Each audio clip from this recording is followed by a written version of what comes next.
आप देख रहे हैं AHA 33 तबरेज के साथ। तो चलिए बढ़ते हैं आज की कहानी की ओर। उससे पहले अगर आपने अभी तक हमारी यूट्यूब चैनल को सब्सक्राइब नहीं किए हैं तो ज़रूर कर ले, ताकि आने वाली वीडियोज़ की नोटिफिकेशन आपको जल्द ही मिल जाए। ये कहानी तब की है जब मैं गांव के एक सरकारी स्कूल में पढ़ता था। वैसे तो मैं बिहार का रहने वाला हूँ और हम लोग स्कूल के टाइम से ही दोस्तों के साथ काफ़ी मौज मस्ती करते थे। और हम 4 दोस्त थे। एक दिन जब हमारी स्कूल में छुट्टियां चल रही थी, तब हम चारों दोस्त सोचे कि चलो कहीं घूमने चलते हैं। वैसे तो हम लोग अलग अलग गांव के थे। एक रोज़ मैं किताब पढ़ रहा था।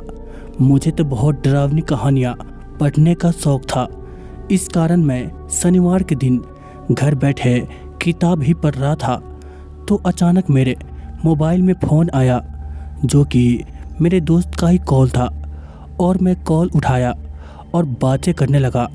बातों बातों में मेरे दोस्त ने कहा कि हाँ सूरज, मुझे लगता है कि हम लोगों को कहीं घूमने जाना चाहिए। वो दरअसल घर पे बैठे मुझे बहुत अजीब लग रहा है, और वैसे भी स्कूल का छुट्टियाँ भी चल रही है। तो तू क्या बोलता है, कहीं घूमने चलते हैं क्या? तो मैंने कहा हाँ वो तो ठीक है, पर चलेंगे कहाँ? तो उसने जवाब देते हुए कहा मुझे तो पता नहीं, पर तू क्या बोलता है? तो मैंने जो किताब पढ़ रहा था, तो मैंने देखा कि वहाँ एक जगह है जिसका नाम है लोहिया नगर। मैंने तो ये नाम पहली बार सुना था, और उस जगह पर एक भूतिया हवेली भी थी। मैं सोचा कि चलो यही घूमने चलते हैं। तो मैंने मेरे दोस्त को यही जगह बताई, तो उसने फिर कहा हाँ तो ठीक है, तू जहाँ बोलता है वहीं चलते हैं। और वो जगह हम लोग के घर से काफ़ी दूर थी। इस कारण हम लोग सुबह ही अपने घर से एक बस स्टैंड पे पहुँचे और लोहिया नगर जाने वाली बस पकड़े और आगे की ओर निकले। और वहाँ से लोहिया लगभग 30 किलोमीटर का सफ़र था, जिस वजह से हम लोग खाने पीने का सामान भी साथ में ले गए थे। और तकरीबन 1.5 घंटे बाद हम लोग आखिरकार लोहिया नगर पहुंच ही गए। पर हम लोगों को पता नहीं था कि वो हवेली कहाँ है।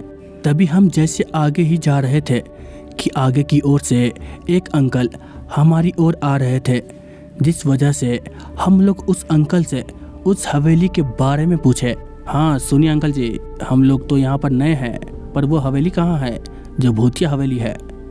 तो उन्होंने जवाब देते हुए कहा बेटा सुनो, वो हवेली एक भूतिया है, ये बात तो सच है, पर तुम लोग उस ओर मत जाना, नहीं तो वापस लौट कर नहीं आ पाओगे। ये सुनकर हम लोग डर तो गए, पर हम लोग पैसे खर्च करके यहाँ घूमने आए हैं, तो हम लोग वापस तो नहीं जाएंगे। और मैंने उस अंकल को कहा ठीक है अंकल जी, हम लोग नहीं जाएंगे। और जैसे ही अंकल वहाँ से गए, हम लोग उस हवेली की ओर आगे बढ़े। और अब सूरज की जगह चांद आ गई थी, मतलब कि अब रात होने वाली थी। और जैसे हम लोग उस हवेली की ओर गए, तो पाए कि वो हवेली काफ़ी पुरानी है और डरावनी लग रही थी, जो मैंने उस किताब में पढ़ा था। और वो सच भी थी, क्योंकि मुझे साफ साफ नज़र आ रहा था। और हम लोगों को अब भूख भी लगने लगी थी, जिस वजह से हम लोग एक जगह पर खाना खाने के लिए बैठ गए।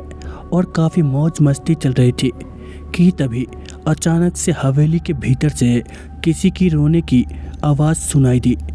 तभी हम लोग सोचे कि रात में कोई जानवर हो सकता है, और हम लोग मौज करने में व्यस्त थे कि फिर से वही रोने की आवाज़ सुनी। और हम लोग चुप होकर भीतर की ओर देखने गए कि आखिरकार रात को कौन रो रहा है।